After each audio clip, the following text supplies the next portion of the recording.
प्रिय प्रतियोगी, मैत्री इंस्टीट्यूट की इस सामान्य अध्ययन की श्रृंखला में आपका पुनः स्वागत है। हम लोग भारतीय राज्य व्यवस्था और संविधान इस विषय का 6वें अध्याय में 6वें दिन की क्लास में है। इसके पहले हम लोगों ने 5 दिन की क्लासेज में मूल अधिकार और मूल अधिकारों से संबंधित उसकी संकल्पना, अवधारणा, उसके साथ साथ अनुच्छेद 12, अनुच्छेद 13 और इन अनुच्छेदों से संबंधित जो भी सिद्धांत आए सबको हम लोगों ने ठीक से स्टडी कर लिया है। आज हम लोग भारतीय संविधान द्वारा अपने नागरिकों को दिए गए सभी मूल अधिकारों का क्रम से चर्चा करेंगे। तो इसकी शुरुआत हम लोग मूल अधिकार, मौलिक अधिकार, फंडामेंटल राइट्स जो हैं उनको क्रम से हम लोग देखेंगे कि कौन से कितने फंडामेंटल राइट्स हैं और कौन से फंडामेंटल राइट्स हैं जो व्यक्तियों को प्राप्त हैं, नागरिकों को प्राप्त हैं। तो आज की कक्षा यहीं से शुरू होती है और आज की कक्षा में हम लोग बात करेंगे कि भारत के मूल संविधान में कुल 7 मौलिक अधिकार दिए गए थे। भारत का जो मूल संविधान था उसमें मौलिक अधिकारों की संख्या कितनी थी? 7 थी। तो 7 मौलिक अधिकार थे। बाद में कालांतर में 44वें संविधान संशोधन अधिनियम 1978 में एक मौलिक अधिकार कम कर दिया गया जिसे संपत्ति का अधिकार कहते हैं। और आज की तिथि में भारतीय संविधान 6 मौलिक अधिकार की गारंटी देता है। कितने मौलिक अधिकारों की? 6 मौलिक अधिकारों की, फंडामेंटल राइट्स की गारंटी देता है। तो हम लोग बात करेंगे बिंदुवार। पहला बिंदु होगा कि मूल संविधान में, पहले बिंदु में क्या बात करेंगे? पहले बिंदु में हम लोग एक एक बार मूल संविधान में मौलिक अधिकार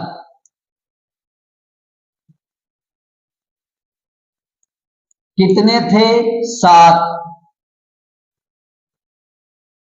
वर्तमान में 6। तो मौलिक अधिकार 7 थे। 44वें संविधान संशोधन अधिनियम 1978, 44वें संविधान संशोधन अधिनियम 1978 से संशोधन करके, यानी 44वें संविधान संशोधन अधिनियम 1978 में संपत्ति का मूल अधिकार, कौन सा? संपत्ति का जो मूल अधिकार था, ये संपत्ति का जो मूल अधिकार था वो 19(1)(4) जो कहां था? अनुच्छेद 19(1)(4) च तथा 31 इन दो अनुच्छेदों में ये था, अनुच्छेद 31 में और अनुच्छेद 19(1) च में। तो का मूल अधिकार हटाकर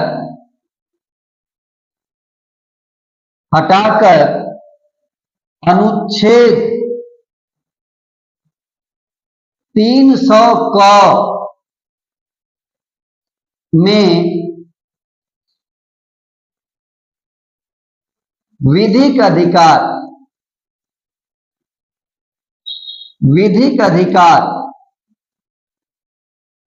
कर दिया गया। पूरी बात क्या है? 44वें संविधान संशोधन अधिनियम 1978 में क्या हुआ? संपत्ति का जो अधिकार था, जो अनुच्छेद 19(1) च में और अनुच्छेद 31 में था, वहां से हटाकर उसे अनुच्छेद 300 क में विधिक अधिकार के रूप में रखा गया। यानी अब 1978 से संपत्ति का जो मौलिक अधिकार था, अब वो मौलिक अधिकार न रहा, बल्कि एक विधिक अधिकार है, कानूनी अधिकार है। कैसा अधिकार है? कानूनी अधिकार है, लेकिन मौलिक अधिकार नहीं है। अतः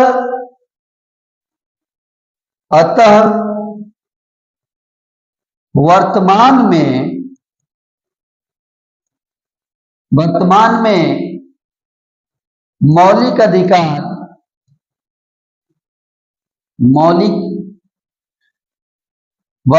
में जो मौलिक अधिकार हैं वो कितने हैं? वो 6 हैं। वर्तमान में मौलिक अधिकारों की संख्या ये कितनी हो गई? 6। तो भारत का संविधान हमें 6 मूल अधिकार देता है, 6 मौलिक अधिकार देता है। उन सभी मौलिक अधिकारों को सबसे पहले हम लोग क्रम से नोट कर लें तो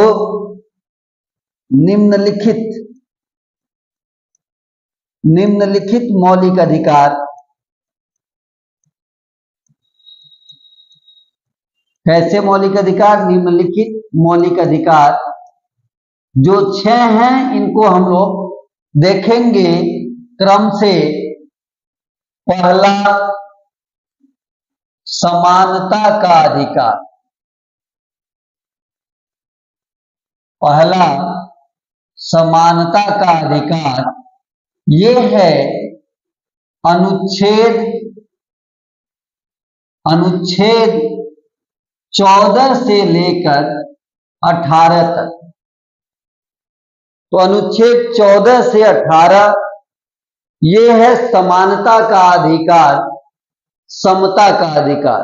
अब दूसरे अधिकार की बात करेंगे हम लोग, स्वतंत्रता का अधिकार। दूसरा, स्वतंत्रता का अधिकार ये है अनुच्छेद 19 से लेकर के 22 तक। अनुच्छेद 19 से 22 तक स्वतंत्रता का अधिकार। अनुच्छेद 23, अब आगे हम लोग बढ़ेंगे। तीसरा, यह है शोषण के विरुद्ध अधिकार। शोषण के विरुद्ध अधिकार,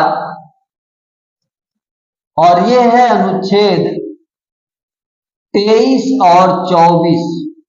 अनुच्छेद 23-24 शोषण के विरुद्ध अधिकार है, अनुच्छेद 23 और 24। इसके बाद है चौथा, धार्मिक स्वतंत्रता का अधिकार। धार्मिक स्वतंत्रता का अधिकार। ये है अनुच्छेद 25 से 28। ये कौन से अनुच्छेद हैं? 25 से 28 तक ये अनुच्छेद हैं। ये है धार्मिक स्वतंत्रता का अधिकार, अनुच्छेद 25 से 28। इसके बाद सांस्कृतिक और शिक्षा संबंधी अधिकार, 5वां, ये संस्कृति और शिक्षा संबंधी अधिकार, शिक्षा संबंधी अधिकार, और ये है अनुच्छेद 29 और 30। ये है अनुच्छेद 29 और 30। इसके बाद सांविधिक उपचारों का अधिकार, 6वां और अंतिम, सांविधिक उपचारों का अधिकार, और ये है अनुच्छेद 32।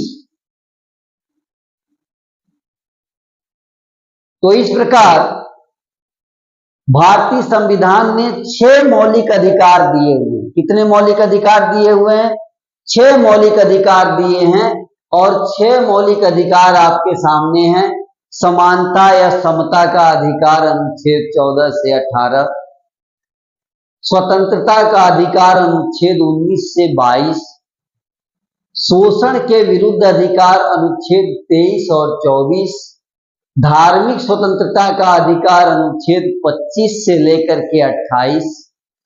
संस्कृति और शिक्षा संबंधी अधिकार, अनुच्छेद 29 और 30।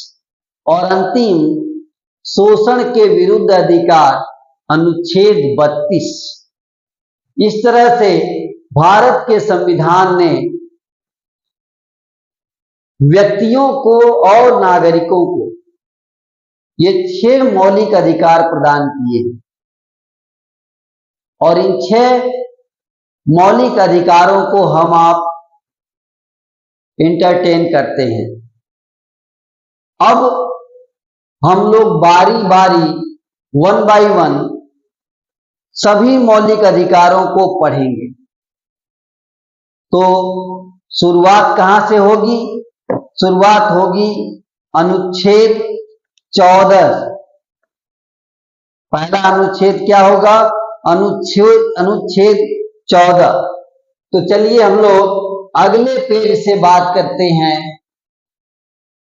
पहले अनुच्छेद का, और वो है अनुच्छेद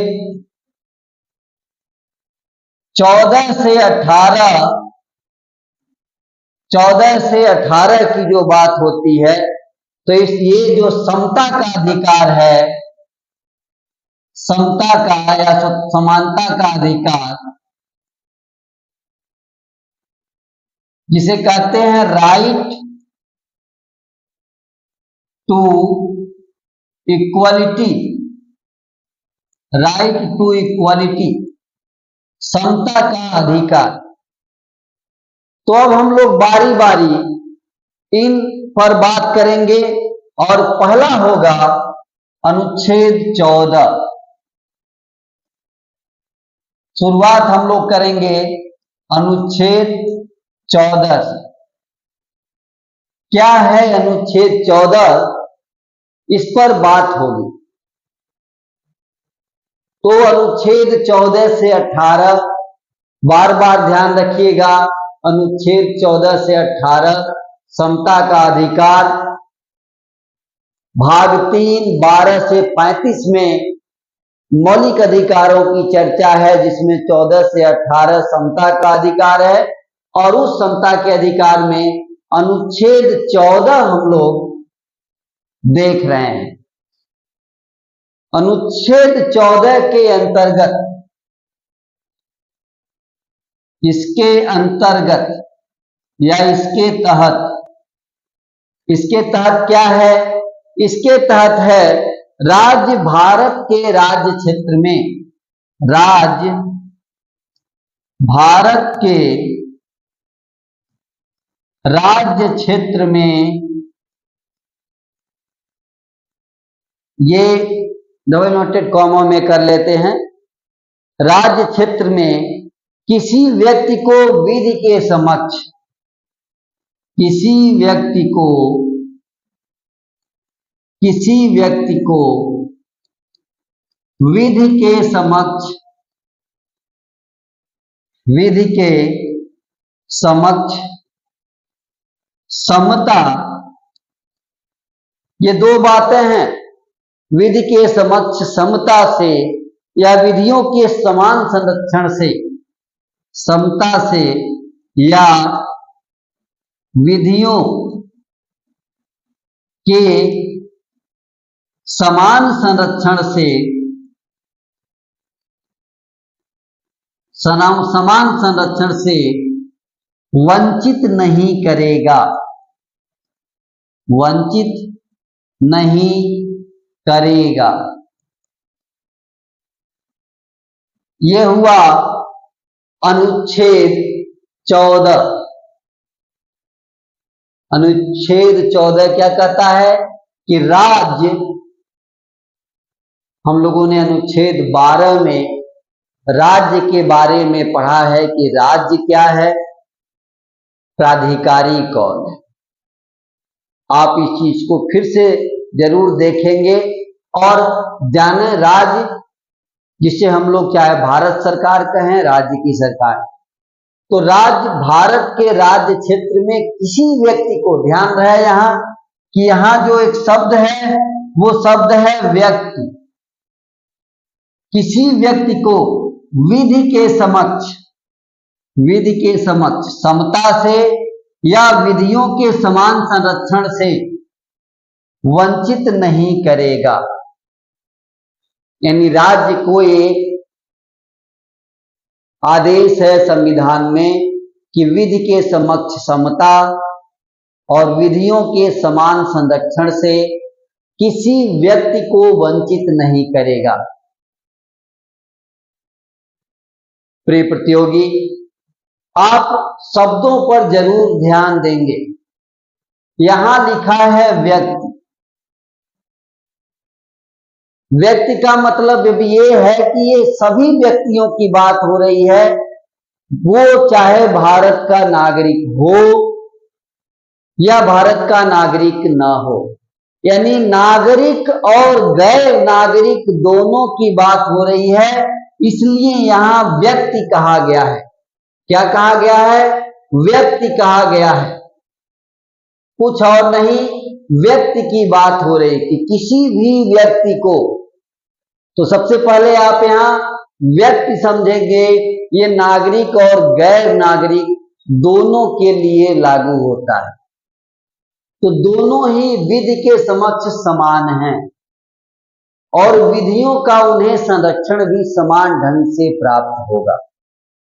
अब हमें इन दो बातों में अंतर समझना है कि विधि के समक्ष समता क्या है और विधियों का समान संरक्षण से क्या मतलब है। तो आइए बात करते हैं हम लोग विधि के समक्ष समता और विधियों का समान संरक्षण। एक यहां बना लेते हैं, हम लोग एक लाइन बना लेते हैं और यहीं लिख देते हैं विधि के समक्ष समता, विधि के समक्ष समता, और यहां लिख देते हैं विधियों का समान संरक्षण, विधियों का समान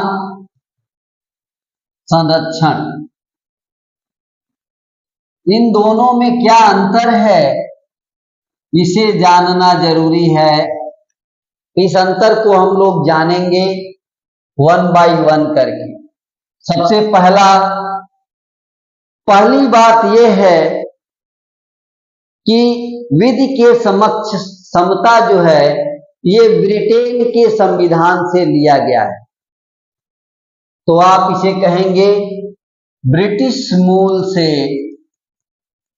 ब्रिटिश मूल, चाहे तो संविधान भी लिख दें, ब्रिटिश मूल या ब्रिटिश संविधान से लिया गया। जबकि विधियों का समान संरक्षण यह अमेरिका के संविधान से लिया गया है। अमेरिका के संविधान से लिया गया है।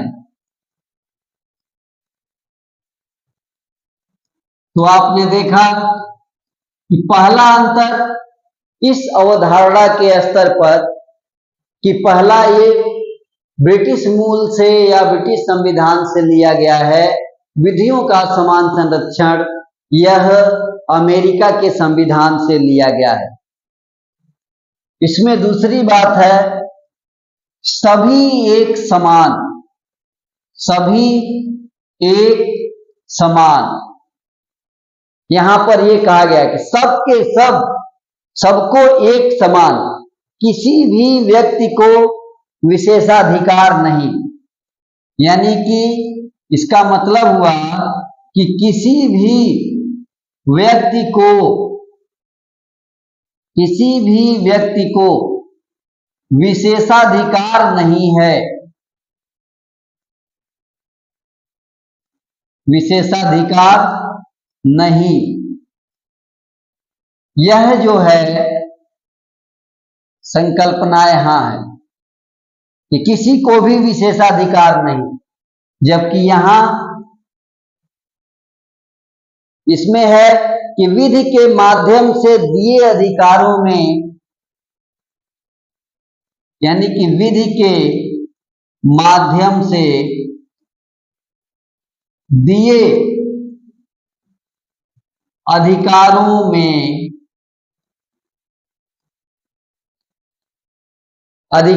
में समान परिस्थिति में समान व्यवहार, समान परिस्थिति में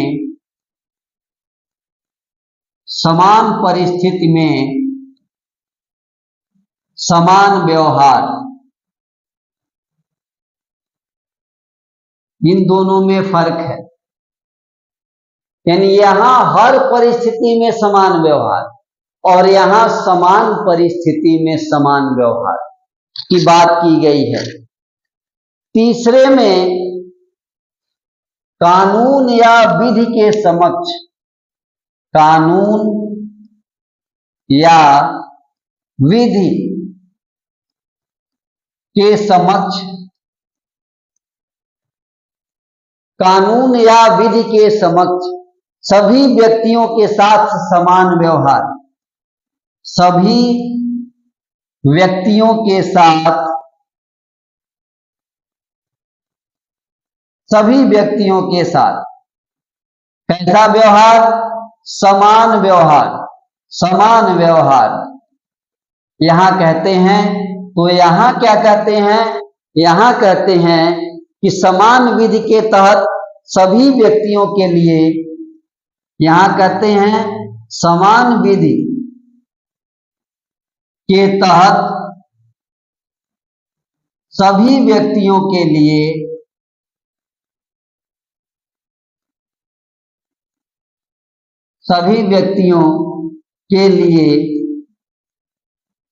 यहां सभी व्यक्तियों के लिए समान परिस्थिति में समान व्यवहार, समान व्यवहार यानी बिना भेदभाव के, क्या कहें?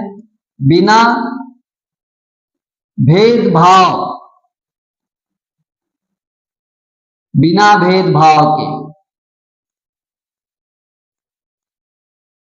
इस प्रकार की व्यवस्था विधियों के समान संरक्षण में। इसके अलावा कोई व्यक्ति, चौथा, कोई व्यक्ति चाहे अमीर हो, चाहे अमीर हो या गरीब हो, चाहे अमीर हो चाहे गरीब हो, अधिकारी हो, कौन हो, अधिकारी हो, उसके साथ भी सामान्य विधि से बढ़कर नहीं है। कोई भी यानी सामान्य विधि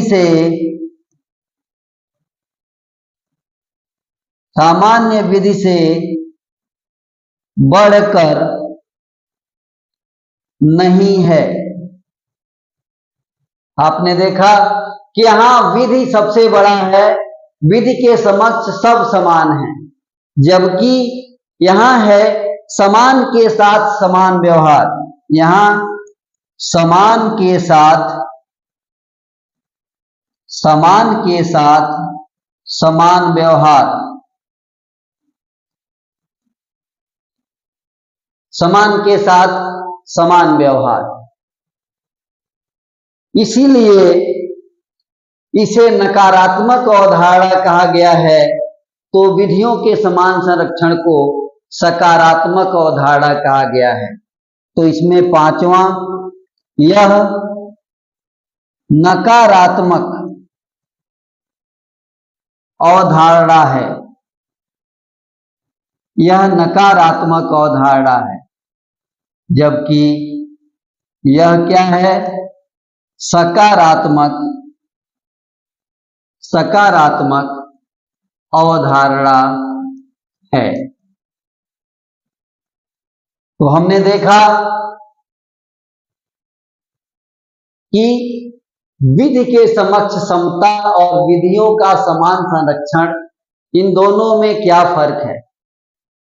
तो एक बात पुनः समझें, इन दोनों में फर्क ये है, सबसे पहले विधि के समक्ष समता ये ब्रिटिश संविधान, ब्रिटिश मूल से लिया गया है और यह अमेरिका के संविधान से लिया गया है।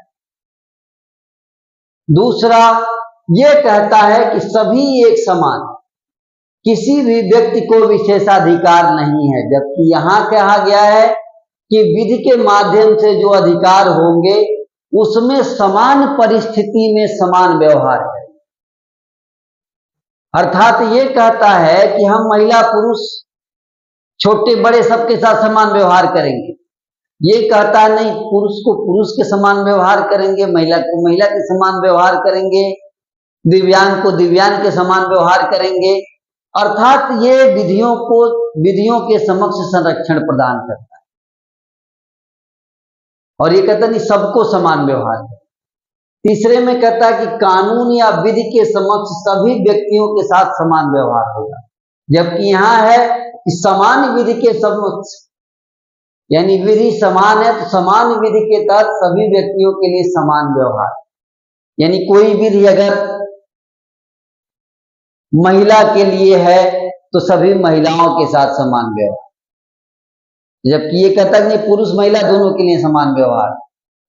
तो आप जानते हैं कि संविधान में, कानून में महिलाओं के लिए, वंचितों के लिए, शोषितों के लिए, असहाय के लिए कानून नरम है, कानून उन्हें संरक्षण प्रदान करता है। इसलिए विधियों का समान संरक्षण ही न्याय की और मानवता की अवधारणा लिए। उसी प्रकार चौथे में कहें कि कोई व्यक्ति चाहे अमीर हो, गरीब हो, अधिकारी हो, गैर अधिकारी हो, सामान्य व्यक्ति हो, वो सामान्य विधि से बड़ा नहीं है। सामान्य विधि से तो कोई बड़ा नहीं है, लेकिन समान के साथ समान व्यवहार कहेंगे।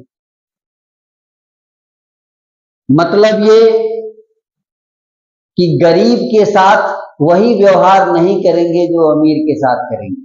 गरीब के साथ एक गरीब गरीब जैसा व्यवहार करेंगे, अमीर के साथ अमीर जैसा व्यवहार करेंगे। मतलब यहाँ समान परिस्थिति में समान व्यवहार करेंगे, यहाँ किसी भी परिस्थिति में समान व्यवहार करेंगे। इसलिए इसको कहते हैं कि यह नकारात्मक अवधारणा है और इसे कहते हैं कि यह सकारात्मक अवधारणा पर आधारित है। तो हम लोगों ने देखा कि विधि के समक्ष समता और विधियों का समान संरक्षण, इन दोनों में क्या फर्क है, इन दोनों में क्या अलग अलग बातें हैं। अब हम लोग इससे आगे इन पर और भी कुछ तथ्य देखेंगे, कुछ बिंदु इनके बारे में और देखेंगे। तो कुछ बिंदु और देखा जाए। बिंदु एक जो परीक्षा के दृष्टि से महत्वपूर्ण है, हम लोग उन्हें बिंदुवार समझ लें।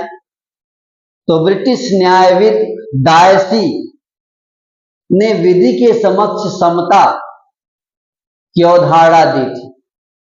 तो ब्रिटिश न्यायविद डायसी, हम लोग उनकी बात कर रहे हैं। ब्रिटिश न्यायविद डायसी,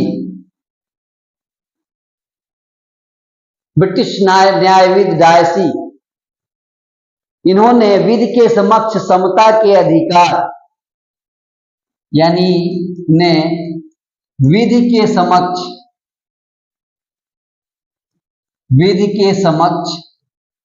समता के, विधि के समक्ष समता, ध्यान रहे ये डायसी की अवधारणा है। तो विधि के समक्ष समता के जो सिद्धांत हैं का अधिकार है को विधि के शासन का सिद्धांत के अधिकार को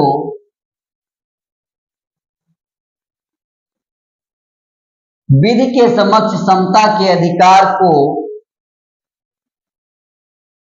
विधि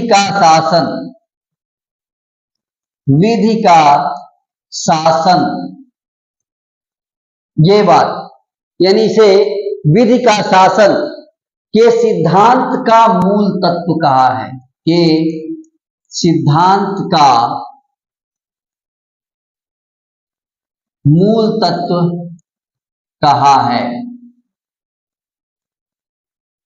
यानी ये है, ध्यान रहे कि विधि के शासन, यानी विधि का जो शासन है, यही इस पूरे समता के अधिकार का मूल तत्व है, मूल सिद्धांत। तो आपको ये ध्यान रखना है कि विधि का शासन, विधि के समक्ष समता ही विधि का शासन है, विधि का शासन है। शक्तियों पर युक्त युक्त निर्बंधन लगाया जा सकता है, ठीक है। तो शक्तियों पर युक्त युक्त निर्बंधन तथा परिसीमन, इसी में आगे शक्तियों पर युक्त युक्त, यहां एक शब्द है युक्ति युक्त निर्बंधन,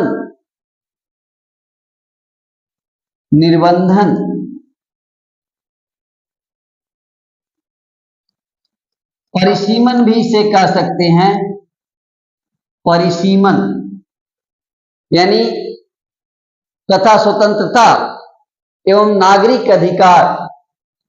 अब इसे देख लें, तथा स्वतंत्रता एवं नागरिक अधिकार,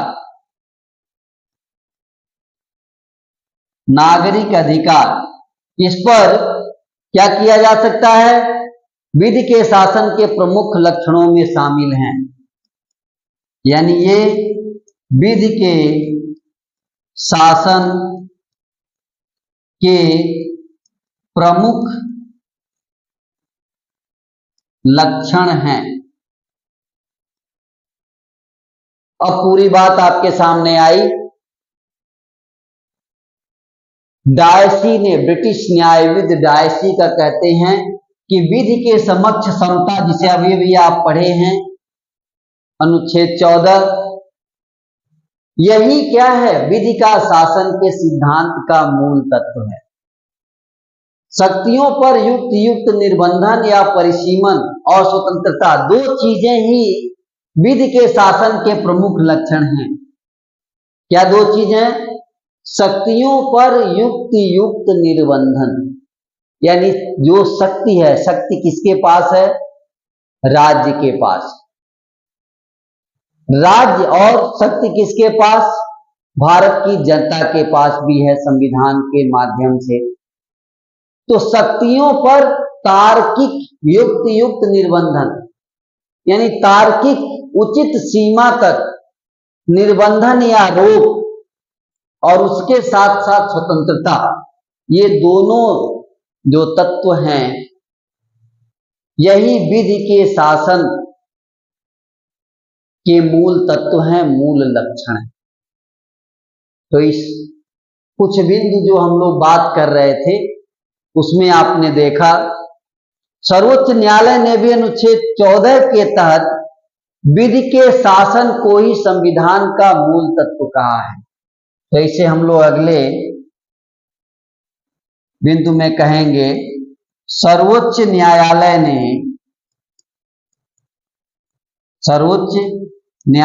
ने अनुच्छेद 14 के तहत उल्लिखित, अनुच्छेद 14 के तहत उल्लिखित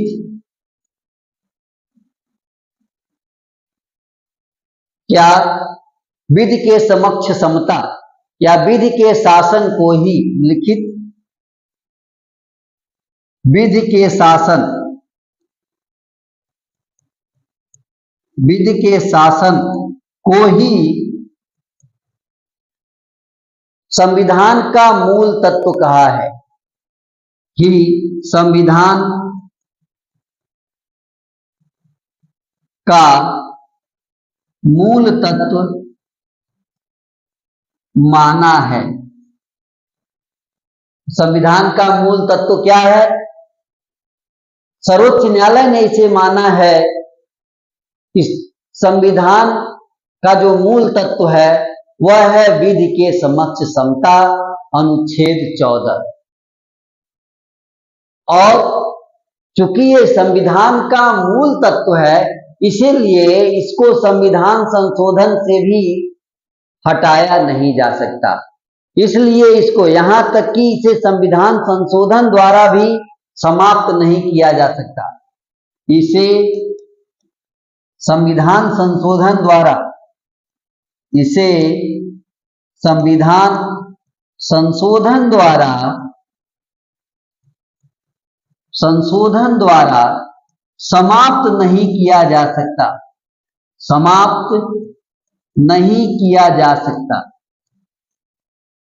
तो आपने देखा कि ये बात सर्वोच्च न्यायालय ने भी प्रतिपादित किया है कि अनुच्छेद 14 विधि के समक्ष समता ये संविधान का मूल तत्व है, मौलिक ढांचा है, और इसे संविधान संशोधन से भी समाप्त नहीं किया जा सकता।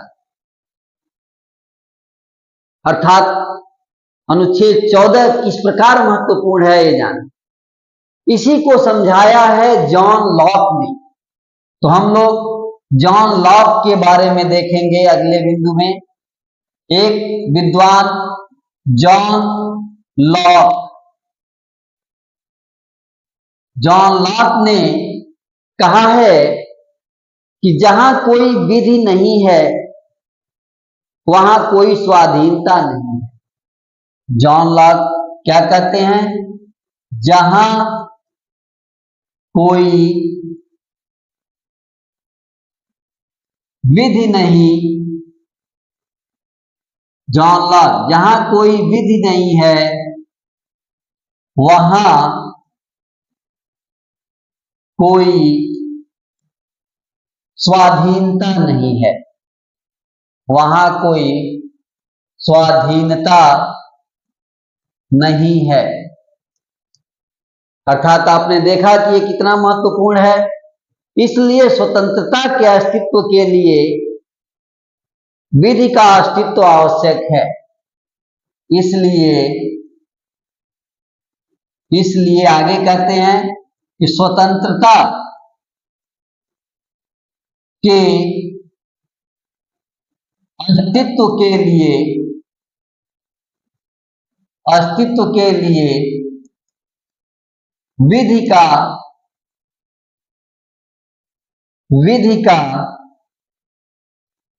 अस्तित्व आवश्यक है।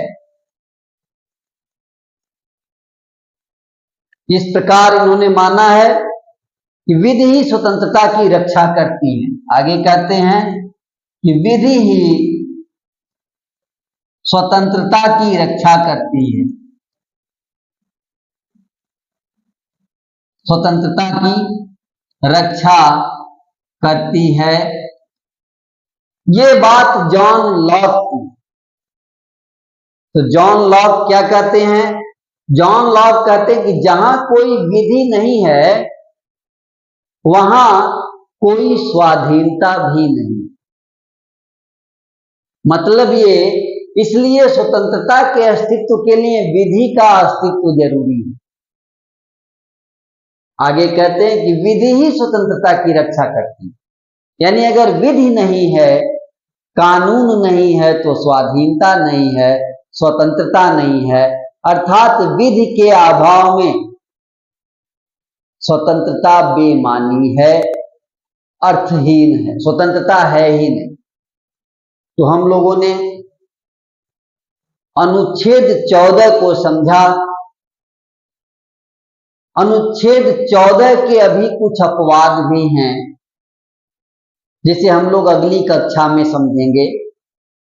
फिलहाल आज यहीं तक समझकर इसे जल्दी जल्दी दोबारा से देख लेते हैं और स्पष्ट करते हुए आज की कक्षा को समाप्त करें। तो मूल अधिकारों में हम लोग बात करेंगे कि मूल संविधान में मौलिक अधिकारों की संख्या 7 दी गई थी, लेकिन 44वें संविधान संशोधन अधिनियम 1978 में संपत्ति का मूल अधिकार, ये जो एक अधिकार था, संपत्ति का मूल अधिकार जो अनुच्छेद 19(1)(च) और 31 में था, वहां से हटाकर अनुच्छेद 300(क) में विधिक अधिकार के रूप में रख दिया गया। तो 7 अधिकारों में से एक अधिकार कम हो गया, संपत्ति का अधिकार। अब इस तरह से अतः वर्तमान में मौलिक अधिकारों की संख्या 6 रह गई, जो निम्नलिखित हैं। 6 मौलिक अधिकार हम लोग देखेंगे। कौन कौन से 6 मौलिक अधिकार हैं? तो पहला है समता का अधिकार, समानता का अधिकार, अनुच्छेद 14 से लेकर अनुच्छेद 18। दूसरा है स्वतंत्रता का अधिकार, अनुच्छेद 19 से लेकर 22 तक। तीसरा है शोषण के विरुद्ध अधिकार, अनुच्छेद 23 और 24। चौथा है धार्मिक स्वतंत्रता का अधिकार, अनुच्छेद 25 से लेकर 28 तक। पांचवा है संस्कृति और शिक्षा संबंधी अधिकार, और ये अनुच्छेद 29 और 30 में दिया गया है। और अंतिम छठा सांविधिक उपचारों का अधिकार, जो अनुच्छेद 32 में वर्णित है। इस प्रकार वर्तमान में भारतीय संविधान ने व्यक्तियों को और नागरिकों को 6 मौलिक अधिकार दिए हैं। अब हम लोग बारी बारी एक एक अधिकारों की बात कर रहे हैं। पहला है जो समता का अधिकार, राइट टू इक्वलिटी जो है, जो 14 से लेकर के 18 तक है, इसमें हम लोग अनुच्छेद 14 की बात करेंगे। अनुच्छेद 14 कहता है कि राज्य भारत के राज्य क्षेत्र में, भारत के राज्य क्षेत्र में, भारत की सीमा में किसी व्यक्ति को विधि के समक्ष समता या विधियों के समान संरक्षण से वंचित नहीं करेगा। यह राज्य के लिए एक आदेश है कि राज्य किसी व्यक्ति को विधि के समक्ष समता, विधियों के समान संरक्षण से वंचित नहीं करेगा। यहां ध्यान रखिएगा, व्यक्ति को, किसी भी व्यक्ति को, यहां नागरिक नहीं कहा गया है, व्यक्ति कहा गया है। व्यक्ति का मतलब वह भारत का नागरिक भी हो सकता है और गैर नागरिक भी हो सकता है। इसलिए यहां पर व्यक्ति शब्द का प्रयोग किया गया है, नागरिक शब्द का प्रयोग नहीं किया गया है। अर्थात हर व्यक्ति के साथ विधि के समक्ष समता और विधियों के समान संरक्षण से वंचित नहीं किया जाएगा। यहां से आगे बढ़ते हैं तो हमें दो शब्दों में अंतर जानना है, और वो दो शब्द हैं, दो जो मूल बातें हैं, एक है विधि के समक्ष समता और एक है विधियों का समान संरक्षण। दोनों के मध्य हम लोगों ने अंतर यहां देखा है। पहला, विधि के समक्ष समता, ये ब्रिटिश मूल यानी ब्रिटिश संविधान से लिया गया है, तो विधियों का समान संरक्षण अमेरिका के संविधान से लिया गया। पहला अंतर आपके सामने। दूसरा, सभी एक समान, किसी भी व्यक्ति को विशेषाधिकार नहीं विधि के समक्ष समता में, जबकि विधि के माध्यम से दिए अधिकारों में समान परिस्थिति में समान व्यवहार, यानी अगर परिस्थितियां समान हैं तब समान व्यवहार करेंगे। अर्थात समान परिस्थिति नहीं है तो समान व्यवहार नहीं करेंगे। यानी व्यक्ति अगर बिल्कुल निरीह व्यक्ति है, कमजोर है, असहाय है, पीड़ित है, शोषित है, तो उसके साथ भी वही व्यवहार नहीं करेंगे जो मजबूत, संरक्षण प्रदान करेंगे। कानून या विधि के समक्ष सभी व्यक्तियों को समान व्यवहार करेंगे। यहां सबके साथ, ऊंच नीच, मोटा पतला, सबके साथ समान व्यवहार। यहां कहा गया है कि नहीं, यहां कहा गया समान विधि के तहत सभी व्यक्तियों के साथ समान व्यवहार, एक जैसी परिस्थिति के साथ एक जैसा व्यवहार, दूसरी परिस्थिति के साथ दूसरे जैसा व्यवहार, ये कहता है। यहां कहता है कि यदि कोई व्यक्ति चाहे अमीर हो या अधिकारी हो या गरीब हो या गैर अधिकारी हो, सामान्य विधि से बढ़कर नहीं है। यहां भी सामान्य विधि से तो बढ़कर कोई नहीं है, लेकिन समान के साथ समान व्यवहार, समान के साथ समान व्यवहार। कई बार आप देखते हैं कि महिलाओं के पक्ष में कानून झुका हुआ है,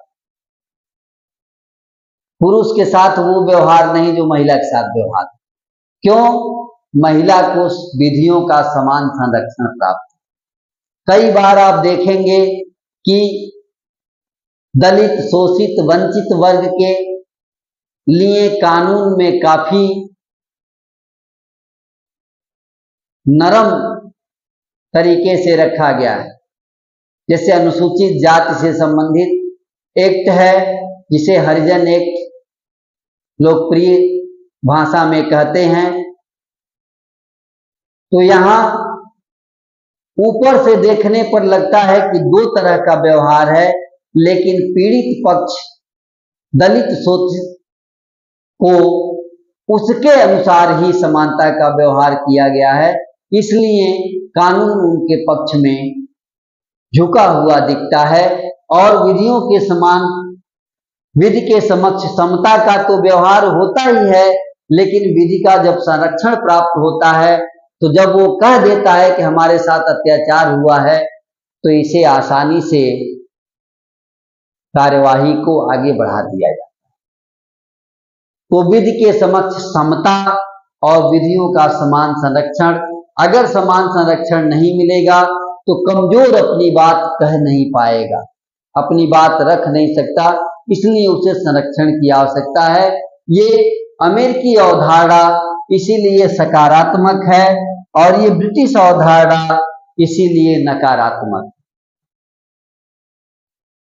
क्योंकि ये ऊंच नीच, गरीब अमीर, छोटे बड़े, दलित शोषित, अन्य में कोई भेद नहीं करता, लेकिन ये कहता है कि नहीं, समान परिस्थितियों में समान व्यवहार है। तो इस प्रकार हम लोगों ने दो बातों को, अनुच्छेद 14 की ये दो बातें जो सबसे महत्वपूर्ण है, वो है विधि के समक्ष समता और विधियों का समान संरक्षण। अगले पृष्ठ पर हम लोग कुछ और बात करेंगे इन्हीं दोनों बातों पर, विधि के समक्ष समता पर, विधियों का समान संरक्षण पर। तो वही बात करते हैं कि ब्रिटिश न्यायविद डायसी विधि के समक्ष समता, विधि के समक्ष समता के अधिकार की जो बात है, विधि का शासन माना है ब्रिटिश न्यायविद संविधानविद डायसी ने। उन्होंने कहा है कि शक्तियों पर युक्त युक्त निर्बंधन यानी परिसीमन और स्वतंत्रता, ये दोनों जो है नागरिक अधिकार विधि के शासन के प्रमुख लक्षण। विधि के शासन के प्रमुख दो लक्षण क्या हैं कि शक्तियों पर तार्किक निर्बंधन लगाइए, तार्किक रोक लगा दिया जाए और स्वतंत्रता बाधित न हो। विधि के समक्ष समता के ये दो प्रमुख लक्षण कि आप युक्त युक्त निर्बंधन लगाएंगे और स्वतंत्रता को बाधित होने नहीं देंगे। आगे बढ़कर के सर्वोच्च न्यायालय ने भी अनुच्छेद 14 के तहत जो विधि का शासन की बात की गई है, विधि का शासन को सर्वोच्च न्यायालय ने संविधान का मूल तत्व माना है। क्या माना है? संविधान का मूल तत्व माना है और इसे संविधान संशोधन के द्वारा भी समाप्त नहीं किया जा सकता। यानी ये संविधान का मौलिक ढांचा है, मूल ढांचा है, इसे संविधान संशोधन के द्वारा अनुच्छेद 362 संविधान संशोधन के द्वारा भी इसे समाप्त किया नहीं जा सकता। और आगे बढ़कर जॉन लॉक ने इसे बखूबी समझाया है कि स्वतंत्रता क्या है, मूल अधिकार क्या है, विधि क्या है, कानून क्या है। वो जॉन लॉक की शब्दों में कि जहां कोई विधि नहीं है वहां कोई स्वाधीनता नहीं है, ये बात जॉन लॉक ने कहा। इसलिए स्वतंत्रता के अस्तित्व के लिए विधि का अस्तित्व जरूरी है और विधि ही स्वतंत्रता की रक्षा करती है और कोई स्वतंत्रता की रक्षा नहीं कर सकता। तो स्वतंत्रता और विधि, अगर स्वतंत्रता चाहिए तो विधि का शासन होना चाहिए, अगर विधि का शासन नहीं होगा तो स्वतंत्रता नहीं होगी, स्वतंत्रता समाप्त हो जाएगी। तो इस प्रकार हम लोगों ने अनुच्छेद 14 को देखा। अनुच्छेद 14 के कुछ अपवाद हैं जो अगली कक्षा में क्लास 7 में हम लोग देखेंगे। फिलहाल आज के लिए इतना ही। बहुत बहुत धन्यवाद।